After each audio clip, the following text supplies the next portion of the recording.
The EU Election Observation Mission to Nigeria says it observed some shortcomings in the presidential and National Assembly elections and has drawn the attention of stakeholders to the need for improvement. Mr. Barry Andrews, Chief Observer, EU Election Observation Mission Nigeria, made the observation in an interview with the News Agency of Nigeria at the sidelines of the briefing on the preliminary report of the mission in Abuja. Andrews said although the mission was not in Nigeria to interfere but observe the elections, it was important to have peace and credible elections in the country.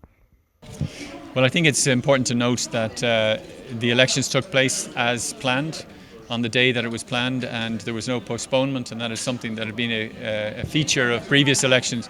By and large, the election took place in a peaceful environment. However, unfortunately, there were expectations regarding the use of the technology that were not met. There was shortcomings in relation to planning and training of individuals in the polling units, which did not meet the standards that INEC has set for itself. So to that extent it was disappointing, but and I would say that our observations are consistent across the country. The late opening of polling stations clearly hampered the ability of people to exercise their political right to vote. Because they opened so late, it was impossible for many people to stay around and wait until the actual polling units opened. So there is definitely room for improvement, and unfortunately a number of improvements that need to be made. Well, we don't interfere in any way in the political process. We're very careful to simply observe from the outside and try to provide some assessment that can be of some use to Nigeria in the future. But the one thing we would say without hesitation is that it is absolutely critical that elections take place in a peaceful environment.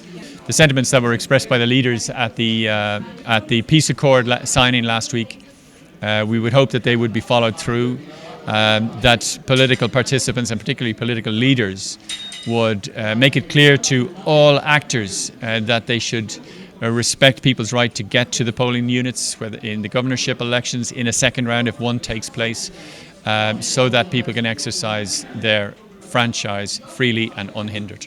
He urged INEC to improve its operational structure so that the sanctity of the process can be protected and credible elections enthroned in the country. The EU envoy also decried the low participation of women in the electoral process while calling for more inclusivity.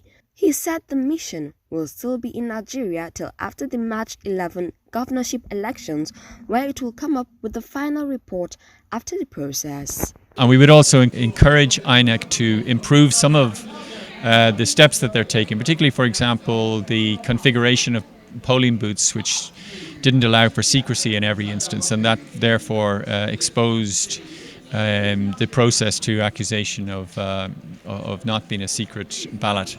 So that was another shortcoming, but we absolutely recognise that this election was taking place in a very challenging situation, particularly having regard to cash and fuel shortage.